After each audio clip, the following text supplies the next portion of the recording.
Oh, yeah. Oh, my God. Episode 8, take 2. The politicians are in the building. We've been doing this so long now, we have a lost episode, dude. Yo, we have a lost tape episode that might surface in like 20 years in a capsule, and heads are just going to not be ready for it. If you guys are tuning in for the first time in a couple weeks, what happened with last week is we had a technical difficulty that sounded very, very annoying in the playback. Yo, what had happened was... And so now we have that lost episode, and this will become the official episode 8. It's a blessing, though. Yeah, I was is. saying before we turn on It the is. camera, last week, if you saw episode 7, you know I was in a bit of a funk. It had not gotten literally any better. It could got It might have gotten worse. Progressively worse. And so it really was sort of a relief. I'm feeling great now. Yep. So those of you that were keeping... You look radiant right now. Those of you that were keeping track or or concerned or whatever, I guess it took about a month, but I've shaken the funk, and so I feel really good about this being episode 8. Me too. Instead. Yeah, I'm hyped. You know? Yep. I was telling COYLE, like, I'm feeling like we could talk some goofy shit. We could talk about like last week I was like, I don't want to fucking talk about sneakers, and everything I say is going to be hella negative because I was just in a way. Yeah. So I'm excited to be in this mood instead. All right. And let's just kind of go for it and have some fun today. Okay. But first, yeah, we have to congratulate the city of Toronto. Wow. Congratulations to Drake on a great performance. Oh, wait. He's not on the team? He's had nothing to do with it aside from being an enthusiastic fan. But I shit you not. I think I saw Drake doing a press conference last night. he did do like an after interview. It's He was insane. like, yo, it was a difficult time, right? He's like, but I want my chips with my dip. He's like, I want my chips with my dip. You know, when someone's early in their career, I feel like you'll make assumptions about them, or you'll be like, you know, that guy's this way or that way. But like Drake's at a point where his the ink has dried, right? Right. And He's in a good spot. And I think what he's become defined as, I think this is pretty, I don't think this is an unpopular opinion, is a very, very good musician and like an extreme to super extreme cornball. Like, I think that's just how it ends. I think he's okay with that. And he's okay with it, Yeah. and I'm okay with it. Yeah, like look at his tattoos. His tattoo game is so crazy. It's so bad. The way he dresses, not really cool. The over the top bandwagoning / fandom, the Raptors, all the crazy stuff. The curse alone is because he wears so many fucking random jerseys and he supports everybody at all times. Like, when Pusha handed it to him, that like, oh, I've talked to my people and I'm not allowed to keep this going, bullshit, and we're dude. calling it now. That whole thing, like, yeah, he lost and he couldn't take it, and he had to act like he. I had a thing. Yeah, when he was on the shop, he was like, "Yo, I went in a stew. There was this one. I went in a stew. I can't let you hear, and it was so greasy that I didn't even want to release it. I didn't even want to hurt nobody because I didn't want to go. I didn't want to be remembered for that. Dude, that's like the girl or the guy that's got a girlfriend in 5th grade, but she like lives in Canada and you can't see her, and he doesn't have a like, yo, recent man, photo. I got this chick. She's mad hot, but like y'all never see her, but she's meet there, her. yo. Yeah. I got depruded by this girl that lives in Mount Vernon. Depruded. Yeah. Anyway, congratulations to Vernon. to the Raptors. Seriously, Kawhi all Leonard. Drake talk aside, Kawhi is weird. Do yourself a favor. Google Kawhi Leonard's upbringing. Dude, Google Kawhi Leonard apples. I like that story. Have you heard that story? When he goes into the restaurant, a fine steakhouse, eats a dozen and apples. He pulls out a dozen apples and eats them with a fork and a knife. Yo, that is some gangster shit. When everybody else is like, "Hey, let me get that T-bone well done," he's like, "Nah, I'm good with these apples." He's becoming a favorite player of mine, though. Mine too. Through the personality, Mine through too. and I will give New Balance credit through the New Balance. He made it work. Campaigning, Absolutely, it's strange. They got to win. They're working it correctly. Absolutely, like the New Times Roman. Yep. Kawhi Leonard period logo. The Fun Guy T-shirt. Yep. Super cool. Kyle Lowry, North Philly's finest. North Philly, that's where I was going next. Congratulations, yes, kid. Congratulations, You did dude. that. Also representative sort of the husky of us in the league. Like as far as professional athletes go, Lowry is like little chub. Oh, absolutely, dude. So I love him out there balling. Marc Gasol, the average dude. Oh, yeah. He joins the team halfway through. Might have been the catalyst. You know what I mean? Might have been one of the big parts. And Siakam, he was drafted like 29. Like the thing that is so cool is that it's like a ragtag group of dudes. Yeah. And Kawhi was just like, he came in at the perfect time. And look at DeMar DeRozan. He gets traded right before the season. Imagine what he's feeling like right now, dude. And I don't know how your fandom works, but the way that my fandom works is like if you beat my team, like the Raptors on those 4 bounces, beat the Sixers. Yes. The Sixers are now out, right? Right. I want you to lose. Me too. To the team that I thought we would lose to. So I thought we would lose to the Bucks. So I hope the Bucks kick your ass. Me too. Right? I felt the same way. But then when you beat the Bucks, so now you've gone further than I imagined my own team going. Yeah. Now I want you to win. Now you better win. Well, I want it. That's how I sort of go. I want Golden State to lose at all costs. Yeah. Like I just feel like when I'm that way about the Patriots. Anything could happen. If the Patriots in the Super Bowl, I want the other team. I feel the same way. You know. Yep. So, but anyway, in general, the way my fandom works is once they had beaten the Bucks, Toronto was the team I wanted to win. How drunk do you think they got that night, last night, or whatever? Like, do you think I'm sure it's wild? Do you think they're still mangled? Maybe, I don't know. They are a Canadian team, not necessarily made up of Canadians, but perhaps they behaved a little politely. Yo, I would be straight mingled. Dude, imagine Toronto really throwing down. I can't wait to see the footage of it. I don't think it'll look much like the Eagles winning the Super Bowl. Nah, we like flip buses and tear shit down. You remember those people? They had to like butter the light posts in Philadelphia if you're not from here. They had to like Crisco them so that we wouldn't climb and tear them down. Think about what he just said right there. They have to Crisco the light poles. Imagine that scenario. Imagine seeing the dudes with the Crisco. Like, yo, what are you guys doing? No, we're just preparing for when we win because cats like to rip these Jones down. Fuck out of here, dude. Remember the people were standing on the awning and it fell through? Yeah. They were downtown. There was like this vinyl awning on like this hotel downtown, and people were just standing on it like it was made out of straight cement. Like it wasn't gonna fall. It's amazing. I wonder if in Toronto though they did get in a giant crowd and they took to the streets and just like politely shook each other's hands. Or a guy how that went down. A guy after the Eagles game ate a pile of horse shit. Dude. Remember that, dude? I do remember. What was he thinking, I do remember. Dude? Oh my God. That's our sports coverage for today. All right. Let's transition out of that though. Let's talk about maybe how New Balance can capitalize on this. What do you think of them they haven't really sold the Kyrie sneaker? No, I feel like they kind of missed the ball a little bit by only dropping one. Did they though? Colorway. Ooh, or they could be because they dropped it in limited quantities. I looked on the StockX price and I think it's an arm and half of a leg right now. Not a full arm and a leg, but like an arm and no, it's an arm and a leg, but it can't be your arm. Right. So it's a little bit more like expensive than a traditional. It's like $1,000, dog.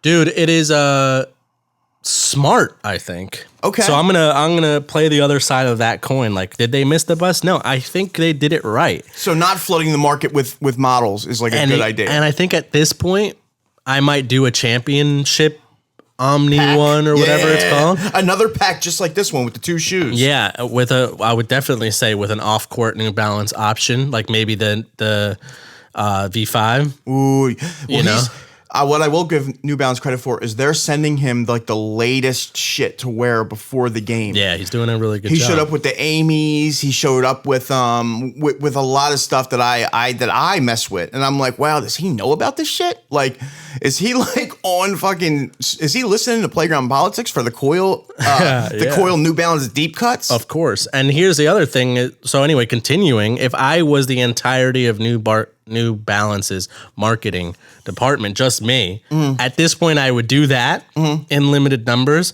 and that would be a wrap on this shoe.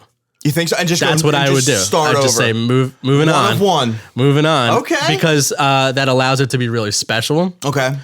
It would be cool if they released It's not about to make $1 billion no matter what in the off season. Yeah. You know what I mean? So, what about like the home version? No, I think you'd wrap it. I mean, you might have a point, right? Like if you're now let's try to make some money type thing, then you're going to do a couple colorways, etc. But I think going into the off season, assuming there'll be some sort of Kawhi 2 next season or whatever, maybe this whole thing has been so non-traditional. Yeah. Him signing to New Balance, his logo with New Balance, his marketing with New Balance has just all been kind of fun. He wants that logo back from Nike. Maybe you just wrap this up. Maybe you just say, yeah, it's like we're having fun with this right now. Do you know how mad Nike is that they didn't have Kawhi Leonard for this run?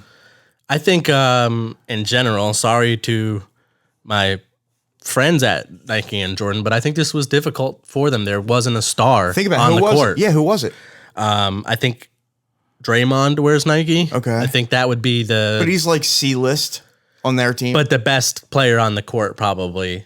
Most of the time endorsed and then not in a signature shoe, so it was tough for them because KD they had the jersey. KD was their guy. So I was saying yesterday, man, I really wish they wore the throwback jersey, like just in case they won, like so that they would have won in the OG badass Toronto Raptors. Toronto Raptors have had some amazing jerseys, dude. Their throwback with the Raptor and with the purple with the pinstripe, with the actual dinosaur dribbling is legitimately top 5 kits in the NBA. And just thinking about Vince Carter, what he did in that jersey, and Tracy McGrady. So I'm having a moment where I'm wishing that they were wearing that. And I actually tweeted like, yo, can they change at halftime? Yeah, it would have been nice. But then I thought, this is where Nike's winning, right? Because the jersey that they won in is a Nike jersey. The North jersey, yeah. You know, they wore the red one. Hopefully that'll sell or become iconic now. Yeah. And I don't know what access Nike had, like as far as rights or whatever, to put them in the throwback, because I think the throwback Nike jersey,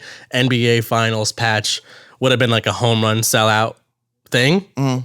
But I don't know what sort of access they had to that, being that, you know, it was definitely before they had the rights to the uniforms or whatever. I don't know, but that was basically Nike's presence on the court. Yeah, they didn't. Drake, this whole final. Drake was like their presence. They released those Raptor fucking piece of shits. Yeah, they're terrible though. I mean, by the way, not pulling punches. They're terrible. Let me just say that if you actually see a pair of those in person, it's evident that those have been sitting in a box for like 8 months. And not only that, it's evident, like it says a lot. I think owning that sneaker, particularly the one with the Drake signature, says a lot about who you are in the sneaker game. And I don't think in necessarily a positive way. Like it means that you either betted on them. You betted on them. No, but it's either that there's 2 people who bought that shit. Drake fans.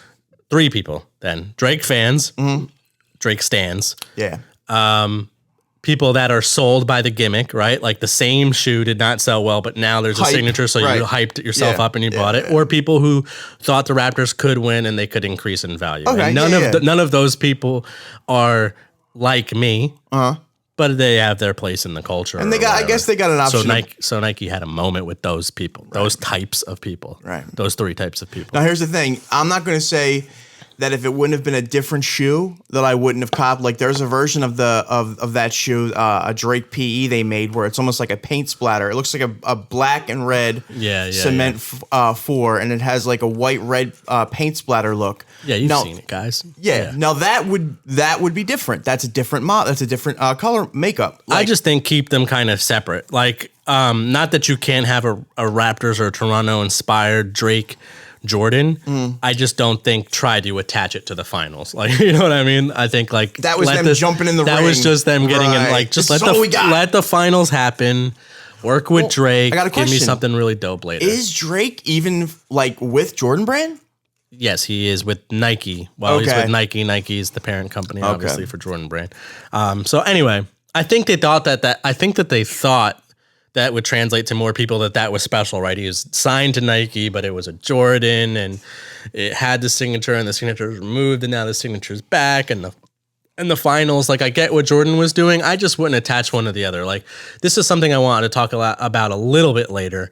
But there's some stretches in the game recently that are like, we talked about it in the Lost tape a little bit in the last episode 8, where it's like Jordan and Nike are like, when you talk to anyone who's been in sneakers, storytelling comes up, right? Like, oh, what great storytellers, et cetera, right? But that's something that's a reputation that they built 30 years ago.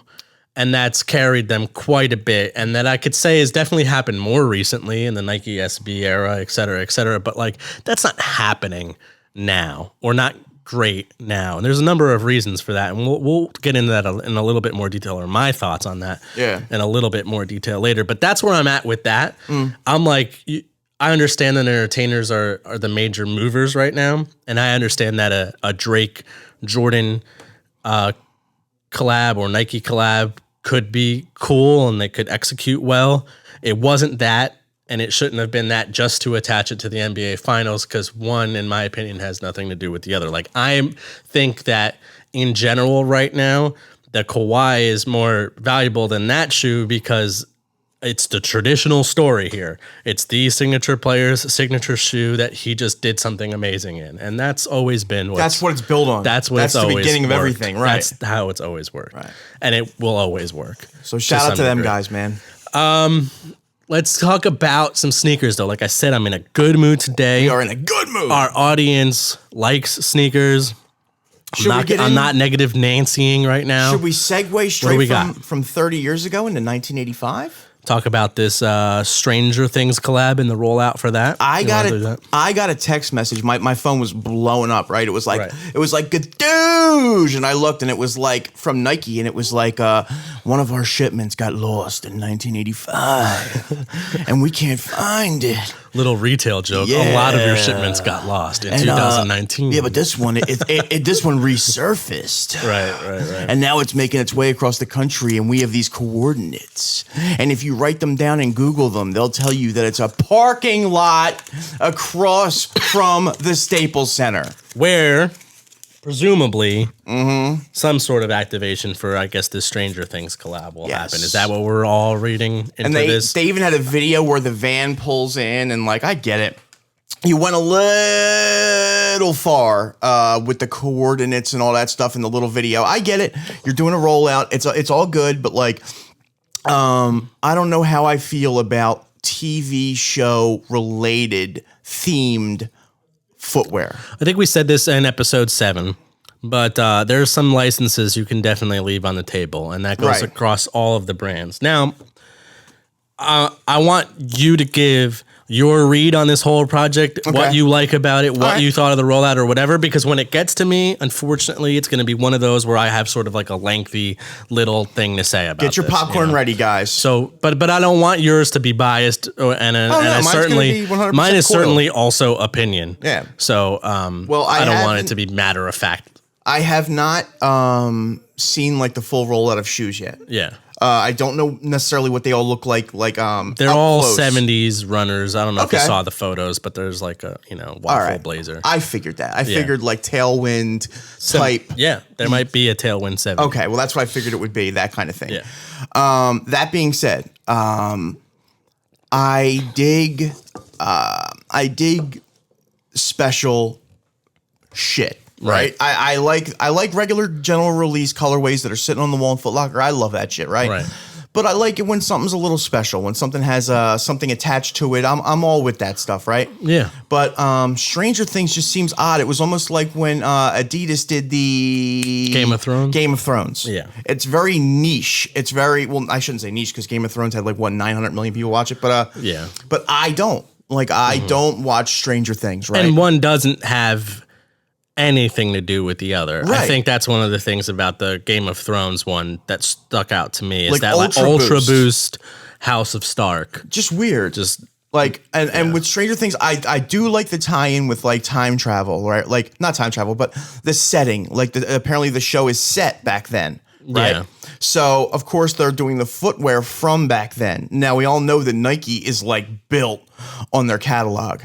Like they pay the light bill with designs from 30 years ago. Well, one thing, let me just interject just because I want you to continue to give your opinion, but I want to make sure, since you haven't really seen the product, that you're aware that they're basically all 1970s Nikes. Okay.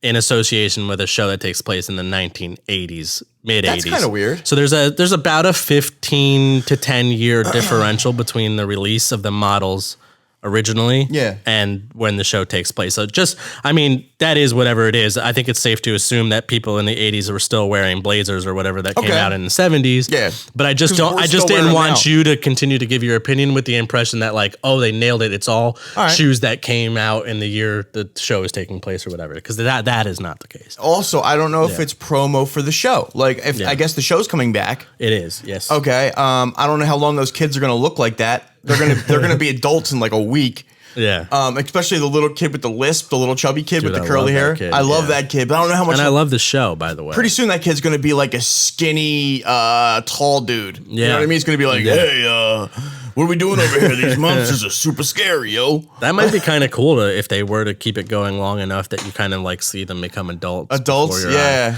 I think that's one of the cool things that Marvel's doing with Spider-Man by getting Tom Holland at the age they did and putting him young. in school. Yeah. Is that I think that kid will probably play Spider-Man until he's like 40. Okay. And it'll be dope to have seen that. We'll get into Marvel later too. Yeah. But for right now, I will say that I'll say this. Where's your synopsis on this release? I respect Nike's ability to do whatever they want. Yeah. You know what I mean? At this point, they can roll anything out. They can just shoot dice to the wall all day.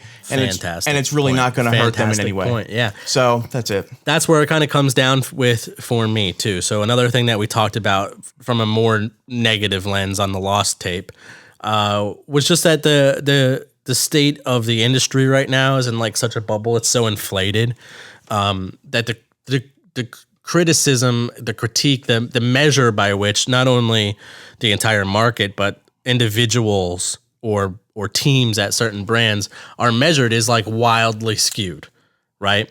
Like I would think that at Adidas somewhere in a meeting, having drank their own Kool-Aid for the last year, they're all super celebrating, let's say, the Game of Thrones Ultra Boost. Like they don't have any of the same opinions as us or the public, right? Because frankly, it's really hard to miss. Like if they still, and this is more true for Nike. Whatever I think of Stranger Things, and so before I start talking about it, whatever I think of it, they will move exactly the number of Stranger Things times Nike shoes they want to move. They'll move them, absolutely. So numbers don't lie. And so whoever thought of it, whoever did that rollout, it's a success. They won. Right. And that's generally the way it goes, right? But I will say, I think it's a license you leave on the table. I don't know, and here's a really good way to illustrate that. Bait and Reebok did a Stranger Things collab that you didn't remember until I just said that. I still don't remember it. Still don't remember it, but I'm talking to the audience. Or they'll Google it now. It's one you could leave on the table. And I get that doing it with Nike is better or it's way better. It's so much cooler now because they did a black and white video. Did you notice and they had like a coordinate and it was such a mystery. But truthfully, and I'm just being truthful, and I'm not, I would love it to have been better, or I would have loved it to be something that I'm excited about. But just honestly, I did not like the rollout. I did not think it was good. I thought it was very cheesy. Nike should let us in the room. I thought the shoes. Here's where we're at with it. Not only do I think that it was a property that should have been left unlicensed, but I think there's better ways to do this. And it's about deep cuts. Like these special projects, and the reason that Nike has the reputation it has, and the reason that all of us became sneakerheads or started to collect those kinds of things, or drove miles or to different states or traded with people in different countries, is because they used to be really deep cuts. And I realize that some of you are too young to remember that. So let's go with like a recent example. Remember the 3 Lies? Yeah. Right? That's a deep cut. It's about these 3 things that are untrue about this statue at this school. It's like, you know what I mean? Like it's telling a real story. It's representative. I dig it. I mean? Yeah. And like those were projects to me that are special, or that's what was special about special projects. And when we get to this point here where like none of these brands can really miss, and some of these people that hold these positions don't deserve them, but that's not being recognized because everything's so inflated and everything's being measured on this really skewed board. When that's the case, you have SpongeBob Kyrie's. Well, what does that mean? Well, he likes SpongeBob, so we made him look like one looks like SpongeBob and one looks like Patrick. Frosted Flakes. We've got this? What's this? Oh, it's Stranger Things. And sure, the shoes are a decade older than the show, and they've never worn them on the show or whatever. So you know what I'm saying? Like, and I'm like, Nike, if you want to call me seriously, we could start something now that in a year will be organic and super cool and a deep cut, and we could do that with any property you want. You could just I'm that confident. You know what I mean? Let us come in there and just dominate. I'm that confident because I know the way it should have been done, and I understand that authentic. It has to be authentic. I understand that now. Or when they decided to do this project, it wasn't possible to go back and put the kids in these shoes and to make sure that the shoes sure that the shoes the kids were wearing were something that you would want and couldn't have and couldn't find and then reveal it. I understand that you can't do that now, but that's what it would really take. Like, the show takes place in the 70s. If I went back, and I've never paid attention to the footwear that they're wearing in the show, but if I went back, I would have to guess some of them are Chuck Taylors, right? Yeah, probably. You would have to assume, all right. Right? If a year ago Nike had approached me about doing a special Strangers thing, I would have got them in a special, and I mean special, I mean made noise Chuck Taylor for the whole last season. That then all of a sudden you would have got so that it was organic in some way, so that it wasn't just a shipment went missing. What the hell does that mean? Through time, it went missing in 1985 and it's here today. Well, when you think 1985, you just found it. When you think 1985, what do you think? The band. Everybody thought, or a lot of people thought it was the band. It's going to be the original shape. But anyway, the original leather. All that to say, like, this stuff used to be a little bit different. And I understand some of the Nike SB stuff wasn't, because there's people at home that know their shit and they're just like, well, to your point about the SpongeBob thing, some of the SBs were just wild, stupid things. Yeah. And I get that.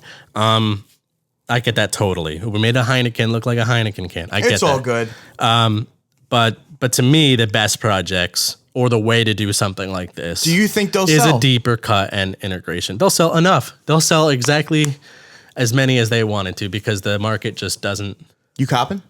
No, I have no reason to wear that stuff. Like, I think if you were to the point that they probably have, I think there's a market for it. Like, if I was a kid, I might want They made the PE apparel for the, like, as if you went to the high school that the kids go to. That's kind of cool. I could see myself maybe wearing that. Like, that's more authentic. Yeah, I could see maybe doing that. All right.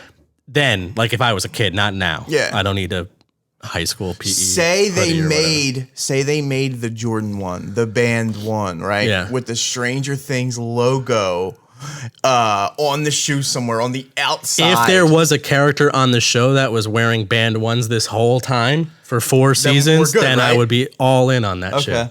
I would really be all in on that shoe, especially if it had some wear related to the show. Like, this is how I think, and I don't know if the brands think like this anymore, but if there was an episode where that character who wears the band 1s fell off his bike on the right side, I would put a scuff on that right side. You know what I mean? Like, I would... in the way that, like, the Nigel Sylvesters were scuffed, you know, quote unquote scuffed, you know, like, I'm saying, like, if it's authentic, it doesn't need to be a pristine red one with the Stranger Things logo, because I think even with the organic placement and whatever else would still be kind of cheese. All right. But I would wear it. I'd be more into it. I think there's even more you can do. Okay. But these projects come out $1 million a minute. They're definitely, their goal is to do something.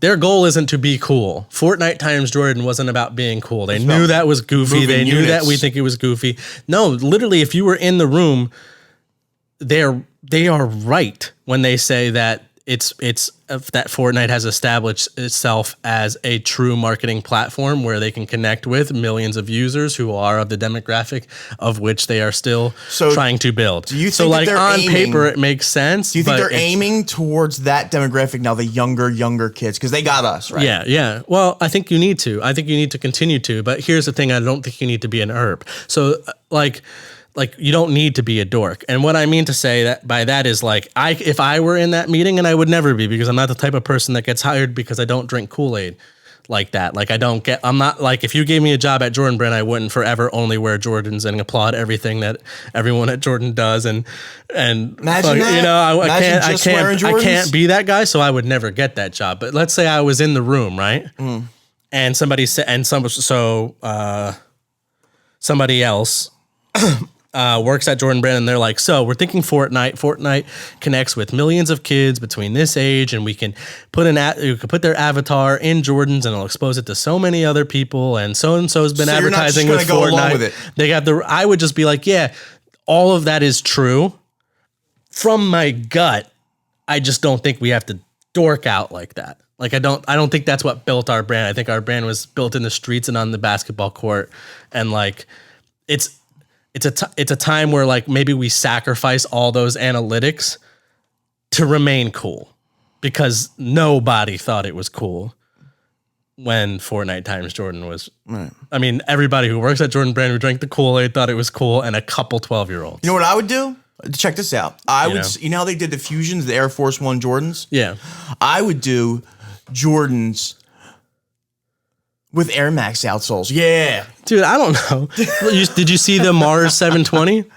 Yeah. So it's a Mars Blackman shoe, a 720 bubble. Oh. It's terrible. And it's really dope. It should just be released immediately on clearance at Marshall's. But if I worked at the brand, so it just tells you something about the brand, right? Like somebody had a price point. Somebody wanted to use the 720 bubble. That becomes a project. And so for those of you who don't know, it becomes a project. You gotta fit it in. Becomes a project on a designer's desk. It's not that a designer was like, it would be great, a Mars Blackman shoe with a 720 bubble. I got you. And that's not how it works. It's we need a shoe in this price point with this technology. We're thinking these technologies, and we're thinking this kind of a crossover. What do you got? Okay. Right? But if I worked at the brand, and the reason I can't work at a brand like that, and a reason why I'm generally not easy to work with, is I'm the guy that's like, that's just trash, just don't do it. Like, I understand that you had a goal to hit and you hit that goal, and I understand why Nike probably had that goal, et cetera, et cetera, et cetera. But also, like, we don't have to do that. There could be another way to do it. There could be another way, or we could do something else. All right.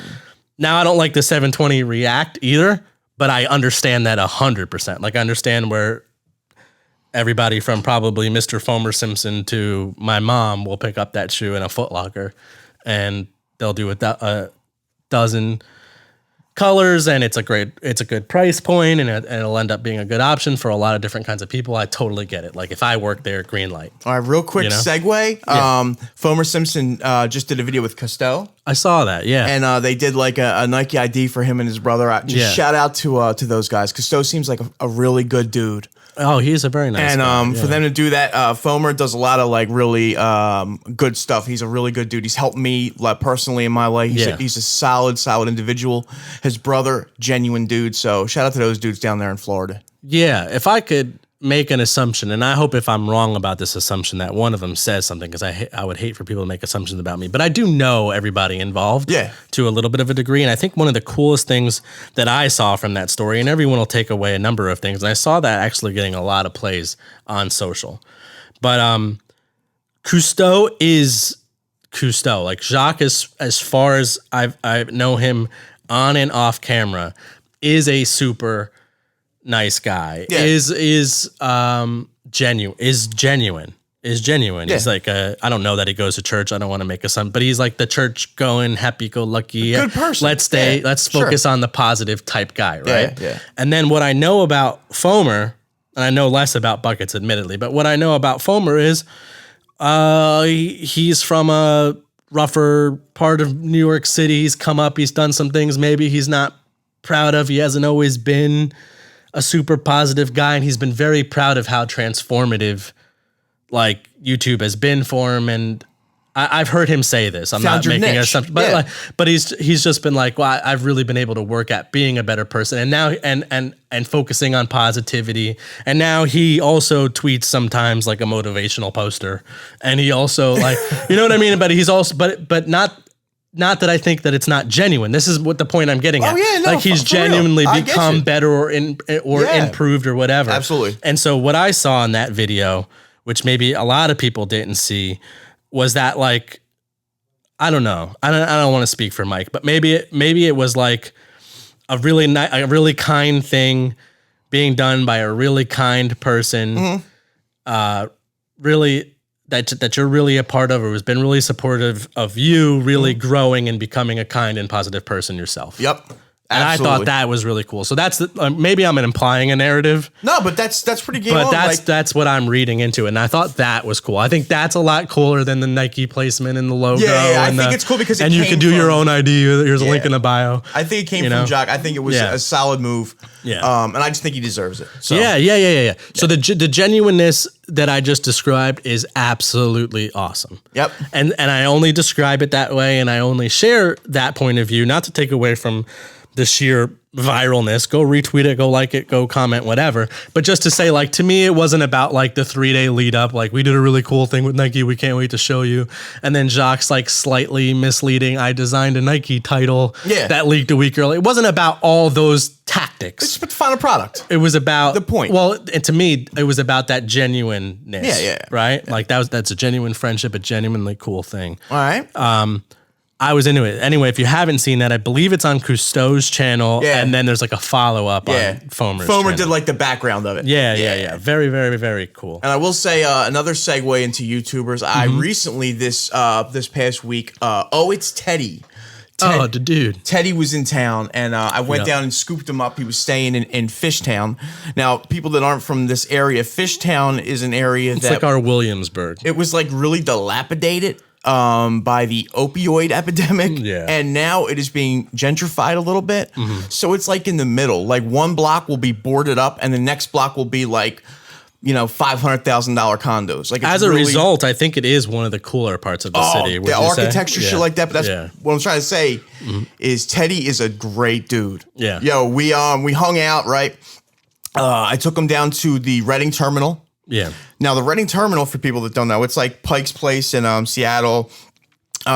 Basically, it's just a food market, and they sell like little small goods and stuff like that. Yeah. The Nick's roast beef, tons of stuff. They have everything you could possibly, vegetarian, vegan, anything you want, right? They got it. So we had a good meal, and then we went to the Franklin Institute to see the Marvel exhibit. Dope. That's really dope. And this shit was bananas. Yo, I forgot how good some of these old artists were for Marvel. Yeah, and if you're a legit fan of comics or just a casual like MCU movie fan, they've got something for you, no matter what. The boy Kirby, Jack Kirby, the Demon in a Bottle Iron Man cover. They have the original with the whiteout. They used whiteout as a way to get depth perception on a copy. Yeah, straight white. Right. Yeah. So like you can't tell when you look at the copy at the actual page, but on the original drawing when they use the whiteout, it you can see the whiteout where they put it, and that to me was amazing. Like all the different. You can watch It's Teddy on YouTube. You can go check out his vlog and you can see what we saw that day. But they have all the costumes and stuff. Yo, the old Spider-Man costume, the Green Goblin, it was really dope. So if you're in the Philly area, go check that out, man. It's really cool. And I can't wait to see more Marvel shit. It got me hyped. Yeah, if you're in Philly for the remainder of the time it's here, or if it happens to be coming, till September, I think. Yeah, or if it happens to be coming to your city, like don't miss that. That is definitely worth maybe hour that it takes to really go through it. Yeah, they shot like a little movie. How dope is the Doctor Strange room, by the way? Like with the reflections. My God, of it was really kind of cool. So they have like a sort of dimensional bending display where they have the MCU Doctor Strange costumes. I thought really Thor's hammer would be bigger. Pause. Yeah, I don't think that. It was like an actual.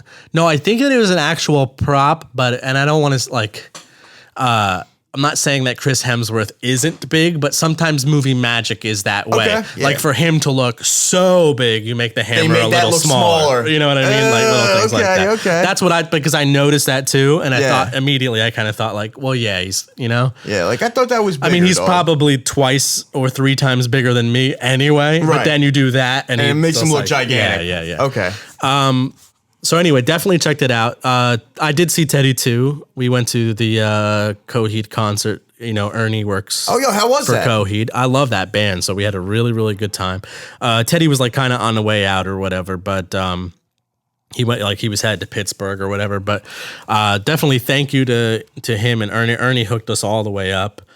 And so I really appreciate that. I'm one of those guys, like, not to sound like a snob, but like I won't do like general admission or whatever. Not that I'm too good for it, but I'll pass. Yeah. Like I just won't go to a show if I'm going to have to be like in the crowd all hot and whatever else, but Ern made sure we were really well taken care of, and not just me, who he expected to see, but me and everybody I was with. That's which I awesome, thought was dude. Really, what really, a good really dude. Cool. Yeah. Well, I will say, and I super annoyed him like right in the middle of the Coheed set. I added like 2 more people, and I was like, "Yo, I know I'm the worst, and if you did this to me at my job, fuck you. Yeah. But if you could," and he was like right on it, and was just like, "Oh no, dude, anything I could do." He's super, super nice. I wanted to talk about all right, in this new world, right? When we were growing up, there was no internet, right? Right. So like your friends were people that you genuinely knew in real life, IRL. Well, now you have people that you talk to on a daily basis that you've never actually met IRL. Yeah. Well, what's really cool is when you meet that person and it's like you knew him your whole life. Like you've already, like me and Teddy just like, we would just click, dude. We're like, we're really cool. And he actually invited me to come down and check him out in Denver, which I'm going to take advantage of. Let's do that together. I'd love to do that. Let's do that together. I can't wait, dude. I've been friends with Teddy for a while, like almost in real life, like not so much on Twitter, in text messages or whatever. And the reason I point that out is because like if you follow Teddy online, you might have a certain impression. Like in real life, he's not trying to argue with you about everything you say, and he's not like, you know what I mean? Like that's like he's egged that on. Yeah. You know what I mean? Like he's almost inviting because it's part of being social and it's part of his brand. But like in real life, he doesn't care if you have Nikes on. He doesn't immediately start trashing your shoe. No. It's not like he's, you know what I'm saying? So all that to say, like, these are real people too. Like when you meet, when we go hang out with Teddy, we are hanging out with our friend who we know, not the character. Yeah. Like it's not, you know, like when he pulled out the vlog camera, it almost like I forgot. Like exactly. I was like, what are you doing? He's like, yo, getting ready to vlog. I was like, what? And I say that more because Ern is such a character on It's Teddy. Yeah. Like when you're watching Ernie, you don't meet Ernie and he's like bumbling and making a ton of mistakes and like it's cut and you know what I mean? Yeah. And Teddy's not berating him or whatever. They're very genuine close friends. Ern is a very, very, very cool and super nice guy. Yeah. But I just thought it was cool, like the whole like these people online, and then it's amazing. It's so Thank crazy. God for that. Without that in my real life, I have so few friends. Seriously? No, very, very seriously. Because I don't live anywhere near the people that I really grew up with. Yep. I don't, But it's nice to link up. Yeah, absolutely. The same thing is true of our friendship is very similar. Same shit. We knew each other online, and then we clicked in person, and then we wanted to do a project together, and we've become closer every week. But that's it is an amazing. It's like I always like to think of Twitter in particular as like a big cafeteria, And I envision myself. I kind of sit alone. I think that's how most people would read me. Like I'm not at a table. Like you don't assume that like I'm sitting with this guy or that guy. You got your tray on your knees in the corner. I'm kind of like this, but I feel like I could walk up to a number of tables or whatever. You know what I mean? And I know those guys. And Teddy is definitely one of those guys. Like Teddy is like I could see Teddy at his table, like king of his table. Yeah. You know what I mean? Like a couple of boost and dudes. I could see everything he's doing and not necessarily be a part of that, but know so much more of him than that as well. What happened to Boost? Let's just get on that real quick because I think it's another thing where like these brands can't or don't fail easily. Yeah. You know what I mean? Like the guy who did the disrupt, let's say, right, at Adidas should not have a job. No, like terrible. That was so terrible. I think they pushed for a disrupt too. I hope I'm not like breaking embargo or whatever on that. And the other shoe, the pads, the pods. Yeah. Well, the pod is actually better in person. Like it's a little bit better in person, but it wasn't going to work this year. No. So Adidas, in my opinion, is a brand where now they need to like now I think there's enough evidence on the table that no matter what their numbers say, they should look around a little bit. Like they should look around a little bit. And I'm saying this lovingly. Sure. I say everything I say, believe it or not, very lovingly. I love these brands. Yeah, we love sneakers. So we can't hate on Adidas. I fucking love them. Right. Or somebody said to me like, "You're pretty consistently negative on Jordan." I own. So many Jordans. You don't get to be where we're at with sneakers and not love Jordans, though. Anyway, everything with a lot of love, for real. And not just because I'm in a good mood today, for real. So at Adidas, lovingly, I would say, guys, take a look around now. Like the bubbles burst on you. So look around. Is everybody there supposed to be there? Like, can you see the guy that got that? It's like, don't look at my work. You know, because it was working for years flawlessly. Well, what made me think of it was an old Joe LaPuma a sneaker shopping episode, like one of the older ones. Right. And they were looking at a sneaker wall. I forget what store it was, and it was like Boost crazy. And he was talking about, oh, well, Adidas took over the spot from Jordan Brand, and like this is when Boost was at its peak. Like, and during that time, just to interject so that people know what I'm talking about. During that time, if you got a job at Adidas, if you got a project through at Adidas, if you were a release that Adidas was doing, it was automatic.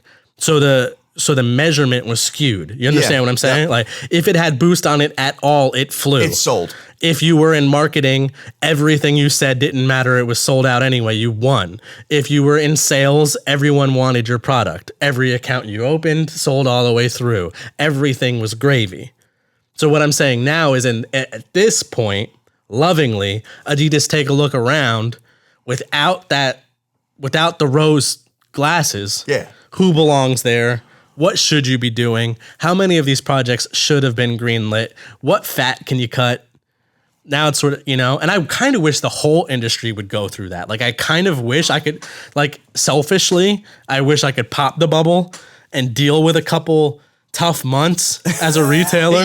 Like, just so that everyone puts their best work. Like, what would happen? You know what I mean? Like, just so they clear house and put their best work. I know people have said this before, but like on some what if never going to happen shit. Yeah. What if all of a sudden everything was pre-order? Oh, dude. Well, I think at that point, like everything was people bespoke. would have to do a lot of their own work, but also just like the sheer volume of sneaker sales would drop. Like you would stop feeling like you need hundreds of pairs. There would be no resellers. Right. Because every shoe would be like, would be cataloged and made to order type shit. Right. Yeah. You would go into a sneaker store and they would be on the wall. You could look at it and then you could just order your size. Like you know what I mean? Like you could say, oh, I want this size, and it would show up at your house. Like, I think what would happen generally to the culture, like to the industry, what would happen? They would sell less shoes, period. 100%. Done. That's the industry impact of that. Right. But what would happen to the culture is I think it would find a way. So what I think that a lot of young kids don't realize, but we remember, is it used to not be about how hard it was to get something. It was about how you freaked it. So-and-so put the fat laces in for the first time. Orange laces, this laces, the Dubray, the Dubray, the this, the that. DJ Clark Kent has a really good story about being the first dude on his block in Fila's. Like Italian leather Fila's. I don't know if you've ever heard that story. Then people just being like, what is that? Yep. You can't do that anymore. No. I think if you go to pre-order, it would become like, imagine a guy like me in a world where everything was Nike ID. I'd be the biggest sneakerhead in the world. My Nike IDs are flawless. My new my record, dude, I don't mind saying it. Like my flex dude, game. No, but go through my shit. No flex. Go through zone. my flex. Go through zone. my customs and build yourself Nike ID NB1 projects. I'm like undefeated. You are, dude. You're batting cleanup right now, dog. You know what I'm saying? No, but for real. I'm kidding. Point out a bad one. I think that I did a KD7 that was all right for its time and probably hasn't aged well. If you go back in time, it was fire. I just think that like in a world where everyone picked their own colorways, in a world where every shoe was made to order, you picked your own colorways, I would crush. Yeah. It would be nice to see where everybody's head's at. You know what I mean? But I think there would still be people who did. That's what I'm saying. There would still be people who got their ish off. Okay. You know what I mean? And it become a lot about your outfit. For sure. When shoes are less of a thing. You know? Yo, an outfit is overlooked on like on a lot of sneaker head. Yeah. A lot of their kit is incomplete. Like some people feel like they can get $1,000 hyped up pair of sneakers and just wear anything. Oh no, dude, that's way off. Like, yo, that's the cool checklist that we talked about in the deleted episode 8. Yep. It's like, but what do you mean this isn't cool? I've got this on and this on and this on and this one and off-whites. I saw John Mayer, right? And John Mayer, I don't know why. Style. He's like my style. Impeccable style. Yeah, he's like my style icon, like my guru. Like I think the way he rocks shit is crazy, right? Yeah. And he was talking about he has a point system. So like He gives himself like 10 points on most days, right? Okay, cool. But he wears a Visvim robe a lot of times. He's like, that's a 6-pointer. Oh, yeah. He's like, that's a huge piece. Like, he's like, that takes up 6 of my points. Yeah. So my other items only have 4 to like go with. So chill out. Yeah. Like, so the rest is a white tee, pair of jeans, and then I'll use 2 points on the kicks. Like, other times I want to go crazy with the kicks. Dude, I saw a Complex headline that said, like, I think it was Complex. It might not have been. It might have been somebody from Complex replying to it, but whatever. The headline said, and this was only like a year ago, but it was like, Donald Glover is low-key a style icon. And I was like, low-key? Low-key? I think that's not low-key at all. That's not low-key at all. He's just been more John Mayer, like more like, maybe he caps his points at like 6 if Mayer's got 10 points. Yeah. And he's just like, you didn't even know. And that's what I'm saying about like in a world where you take all the hype out. Yeah. I think there's 2 things that remain. One is people's are so fucking addicted to attention now. That's why this will never go away. That's all it is. They'll find a way. They'll light sneakers on fire if that was a thing that could make their account pop, you know? So there's that. And then there's also like creative people. Like I, jokingly said myself, like I would kill it. I would kill it. No, you would. I mean, like even my lace swaps are undefeated. Or the stuff of legend. So, but there would still be people like me, and I'm not like an outfit guy. Like I said, that would be another lane, right? Right. Like my buddy Geiger would definitely still be putting together looks or whatever, right? And that's not me. I'm not a outfit grid dude. Shout out to Benny Palmieri, Geiger. I think La Puma gets some nice Skate fits the Great. off. There's a lot of people that are doing that, right? But I would have my thing, and there would be a lot of people with their things still. Yeah. And then just that undying need for attention. So when people say like this whole thing's gonna like crash into a wall, I'm always pretty confident that like even if the hype and the resale and whatever crashed, there's that need to like, hey, look at me still. You know what I mean? And they would figure it out. And that's how it used to be. It used to be exactly that.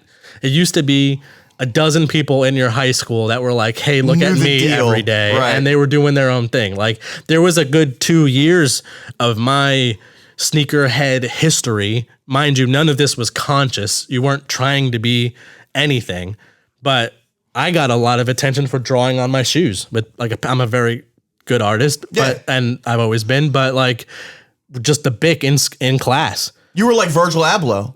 A bit, I guess so, No, but I would like, and it sounds cheesy now, but you have to imagine being an 8th grader in like 1996. Like I would draw a full on like Spawn spread on a pair of Chuck Taylors in English class. And it would be fire to some degree in a world where it didn't matter what you were wearing and no one was popular for their shoes. Yeah. You want to, it was like, oh, you were doing that, or like I mentioned my friend Benny all the time because we're still both in this culture and we went to middle school together. Benny was a fantastic skater.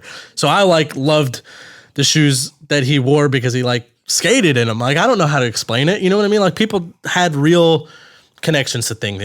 We talked about this before. It wasn't about how many likes it would get you. There was no cool checklist. You liked it because you liked it. It wasn't because you were supposed to like it. And in retrospect, can I write a checklist for the 1990s? Sure, I would think it would be something like Jinko jeans, hypercolored t-shirt, Airwalks, or whatever. I would go U-Men hoodie. Like hopped at the Oak Tree up at the Roosevelt Mall. Ooh, or I go to DeGulio's on Frankfurt Ave. You guys don't know about that. And I would get a Kangol Jeff hat. Oh, dude, Kangol hats. Because I'm a big kid, right? Yeah. So when Biggie came out, to me that was like it. I was like, because he said that he was like a fat dude, right? But he also was getting mad bitches. But do you understand? I love that shit. Do you understand the difference that I'm trying to point out, though? That I recall the Kangol, wore the Kangol, made me look a little too much like my grandpa personally, but that didn't make you cool the way that if I put on head to toe Supreme, I would get 1,000 Instagram likes. Dude, like there is a major difference. Yeah. You know what I mean? Like this whole thing has gotten very weird. But that's why I think that no matter what happens to the culture, there would be some like remember when the YouTube dipped, so they all started rapping about each other? Oh yeah. Like that's a really good example. Like all of a sudden people weren't searching for sneakers or whatever the hell happened with the algorithm or whatever. Sneakers are gone, by the way. Whatever it was. It's not even about sneakers anymore. Yeah, you mentioned now they're beefing with each other in other ways and live shit. That's all it is. Okay, so that's a good example. Like it went from if and you shopping. if you unboxed anything, you were fine, right? That tanked. And then it was like, so-and-so rapped about. I couldn't believe some of the stuff I saw. Like, first of all, way more confident than me publishing some of those raps. Like, I'm about to drop. That's a confidence. I'm about to drop a 16 on this. Some of them were so terrible with like millions of views. So I think that's what would happen. Like some version of that where people would still definitely be trying to get attention, and those of us that are maybe truer to it or it's truer to us would just do our thing. You know. I look back at myself at the age that these kids are right now, right? Which was like 39 million years ago. But I remember the feeling I got when I put on a certain pair of sneakers or when I walked into the Jacques shop. Yeah. And I saw the wall of sneakers with the plastic shrink wrap on them, you know what I mean? Yeah, yeah. And you would hold them in your hand, you would look at them and you would imagine yourself wearing them, and you didn't have the money for them, but you just would save up like the Larry Johnson grandmamas or the Kevin Johnson Converse React joints. Amazing. What?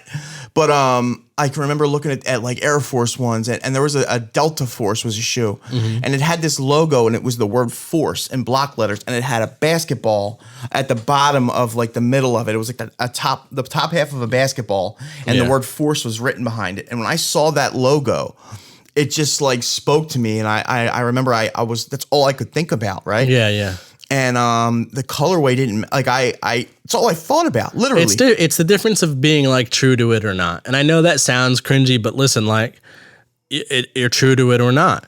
And if you're not, you'll go to the next thing, and that's fine. Like that's who who you are. A lot of them you know what I mean? Like in a world like I could put a limit on you that wouldn't even feel like a limit at all if it was true to you. Like if I said, "All right, Coyle, for the next year you can't wear anything but Ralph." You'd be like, all right, fine. I'm with it. Like, no, all right, no doubt. Say hello to my life. If you said to me, like, Rack, for the next year, you can't wear anything that you didn't design, sneakers included, I'd be like, all right, bet. Cool. Like, nothing is changing about my following or what I'm posting or like, all right, cool. Not that serious. Down for the challenge, right? But if you said to somebody, and I always don't mind saying Keis's name, not because I dislike Keis, but just because he's at the top of the game, there's no hurt in the guy, right? Yeah. So, like, let's say we did that to Keis. Keis, we're pulling the rug out, no sneakers, no whatever, then he would probably go to like, as far as whatever I know about him is he'd probably go to like skits and stuff. And I don't know how well he would do there, but he would just go there. It's true to him. I think he would too. It's the other thing. Yeah. It's the other thing for him. Right. Yeah. And so that's fine. I don't think there's anything wrong with you or I feeling no challenge with, like, if you took sneakers away from me altogether, cool. There's a lot of artwork and I like comics and I like film. Like that's the rest of my identity. Yeah, we could do this podcast about nothing. We have done this podcast literally about nothing. Hey, what would we wear if we were being chased by zombies or whatever, you know? And we should do more episodes like that too. But I think that so I think that like as far as like in the culture, the polar opposite of me looks a lot like Keis, in my opinion, and he would be fine too. So this is really just me completely answering that question. Like it wouldn't hurt anybody. Right. If it all went pre-order, like he would also, with 1 million subscribers, transition to, I forgot what he calls his team, but whatever they would do, like the Dream Crew skits, Dream Crew films, whatever. And he'd be fine. He'd be fine. Maybe some dip off, whatever. All right. Do you think that, like, all right, for people that don't know, like, that aren't into kicks, right? There's this thing called SneakerCon, right? Yeah. Now this is a real, like, I've been to one, and me too. When I went, it was really odd. Like, I almost felt like an animal in a zoo.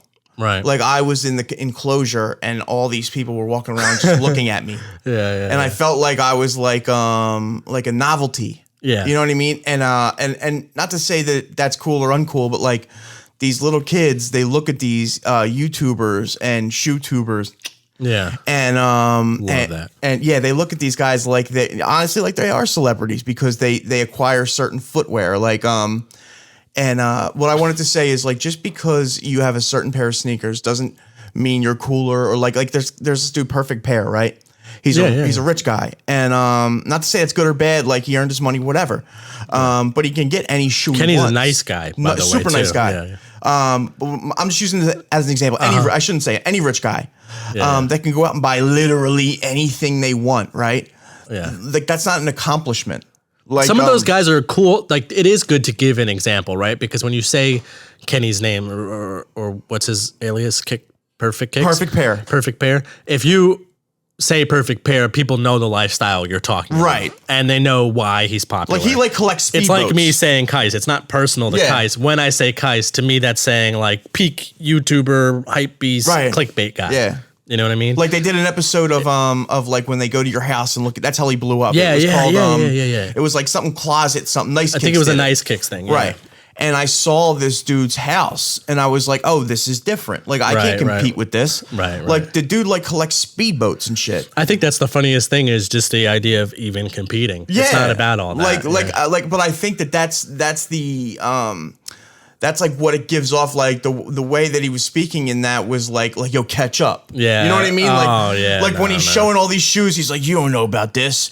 And it's like a Paris dunk. You know what I mean? Like he's pulling out like $20,000 sneakers talking about like, you don't know about these.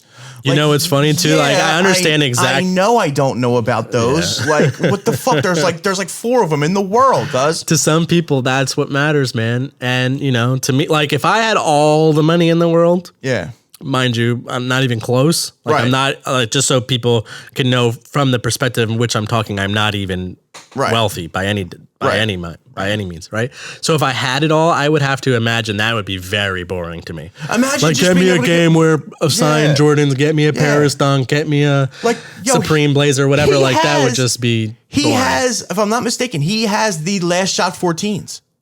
Wow. Not a pair of the Last Shot. I am talking about the motherfucking Last Shot 14s. And I'm not saying that like, because I don't know. I don't even know if I'd want something like that, but I know that I'd be bored. Like it's got to make you jaded. It has to. Yeah, I would not be into it for that. But to that point, I'm not into that now. Right. Right? Like if you look at my IG, the quote unquote most hype or most rare or most cool shoes are not what I post. Right. Like I haven't done like my weekend Yeezy ones or whatever, you know what I mean? Or like here's my Yeezy 2 collection or whatever. I've never done I never ever have been that guy. Or here's every Supreme piece that I've ever bought. I don't really do that. So I don't think I would do that then. I just think that like that's how maybe he enjoys it, or that's how, you know what I mean, or maybe he just got money. Like I've definitely had a feeling in my life several times where I had money that was like burning a hole in my pocket. Like I need to get rid of this. Like I need to just give this. And when I feel like that, sometimes I'll do crazy shit. I'll be like, I need to buy a new computer now, and like the only open Apple store will be like in the next state, and I'll go. I gotta go right now. I felt like that. So maybe I would, to some degree, have something. Like here's what my point. I would get those Deftone dunks I mentioned. My Grail. There's something called a bespoke, right? You go to New York or I would do the shit out of those. Or London or Tokyo. There's a couple places in the world you can do it. I think there's 4 studios, and you have to get an appointment. You go, and it's $1,000, right? Yeah. You can pick between 3 silhouettes. It's an Air Max 1, an Air Force 1, or an Air Force 1 High. Yep. You sit down with a consultant, a designer, and you go through a plethora of all the materials in the world. You get refreshments. They feed you. They pick you up from the train station. Like you're literally taken care of as if you were like a celebrity for a day. Nice. Or a designer for a day. And I did it, right? I'm not ashamed to say it. And I'm not wealthy, right? Yeah. But here's my thing. I think Mayer has like 50 pairs of them or something like that. Yeah. And I was just thinking like, would this shoe mean as much to me if I did it every other month? I don't think anything means as much to anyone without the grind. I think that's like I worked to get that shoe. Yeah. I would say that even about this podcast. Like if we were just hired, let's say like there was just people that were fans of both of our personalities over the last 6 years. Yeah. And in this hypothetical Bleacher Report was like, we're going to give you a podcast. It starts next Tuesday. I would not love it the way I love this, just doing it just for fucking whoever. Right. For whatever reason, like just for myself. Yeah, you know like I was really thinking that, and I was actually looking because I like looking at Mayer's videos on this Bespokes because I think he did some really nice ones. Right. But there was one, he literally pulled out 3 pair of cashmere Bespokes that were just all one color, and there were just like differences. He did every color they had of cashmere. That's $3,000. That's another good example though. Like Mayer is definitely hooked on the flight. Like Mayer says things. And no offense to Mayer, and whatever. I'm not the guy he's talking to, I guess, but he says things I couldn't even get out of my mouth jokingly. Right. Like I couldn't do it. Yeah. I couldn't say it. He's Whatever. a flexer. Whatever it was. Like, just spend a quick meal on a blah, blah, just spend a quick meal on a car wash because I got a spot on my windshield or whatever. Like Ben Baller is another guy who just talks like that where I'm like, I just could never say these things. I went out today and I bought a Lamborghini Aventador because like I had a good Tuesday. You know, like what? Like, you know what I'm saying? Some of them. I got my baby a baby rattle made out of a 40-carat amethyst. I get it, man. You know, okay. Yo, man, my dog had a chipped tooth, so I put in a canary yellow diamond in his mouth as a tooth. Nothing against any of these guys, but I think people are just either from a different time or a different way or a different place, or they're just different and they're into it for their own things. But we're name calling today, and no offense to any of those dudes, like whatever it is, they're not going to probably hear this anyway. No. But I'm just using them as examples. And if you earn your money and you can spend I can tell you right now, if Mayor or Ben Baller heard this and were offended, they would just tweet about how much more money they have than us. So like, it would go full circle. Well, that's like when who these broke punk ass bitches in that brown ass warehouse hostage ass room talking shit about me like I don't got diamonds in my teeth. What's that table behind them right there? What is that? What is that shit? Yeah, we are gully, dude. Oh, I'm just sitting here in my penthouse and on this Supreme Louis couch. Let me cry on a bag of money. Yeah, fuck these fat fucks. Who do these two pieces of shit think they are?